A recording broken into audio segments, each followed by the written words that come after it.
Hello everyone, welcome back to my channel. अगर आप एक अकाउंटेंट हैं तो जब भी आप अपनी बुक्स में परचेज की एंट्री करते हैं तो आपने आपके परचेज के बिल के ऊपर एक हेडिंग ज़रूर देखी होगी जिसमें लिखा होता है बिल ऑफ सप्लाई या invoice come bill of supply या फिर टैक्स इनवॉइस। तो इन तीनों में क्या फ़र्क होता है, किस वक्त कौन सी हेडिंग आएगी आपके बिल पर, तो चलिए सीखते हैं। बिल ऑफ सप्लाई उस वक्त जनरेट होती है जब सेलर है जो जिसने माल बेचा है, अगर वो कंपोजिट स्कीम में रजिस्टर्ड है। जीएसटी नंबर कंपोजिट और रेगुलर होता है।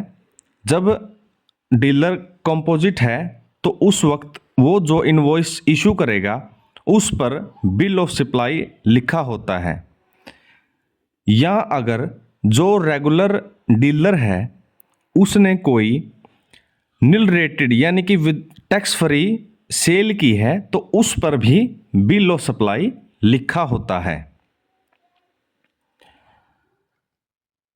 अगर कंपोजिट स्कीम वाला है तो वो अगर टैक्सेबल गुड्स की भी इनवॉइस बनाएगा या फिर विदाउट टैक्स वाली तो उसके सभी बिलों पर बिल ऑफ सप्लाई लिखा होता है। जब रेगुलर डीलर एक ही बिल में निल रेटेड सप्लाई और टैक्सेबल गुड्स की सेल करता है, यानी कि 0% के आइटम भी सेल करता है एक ही इनवॉइस में और उसी इनवॉइस में टैक्सेबल वैल्यू भी शो करता है यानी कि बेचता है, तो उस वक्त हेडिंग आती है invoice come bill of supply. और जिस वक्त डीलर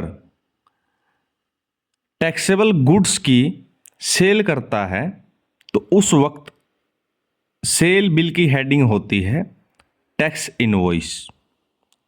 तो इनमें सिर्फ यही फ़र्क है।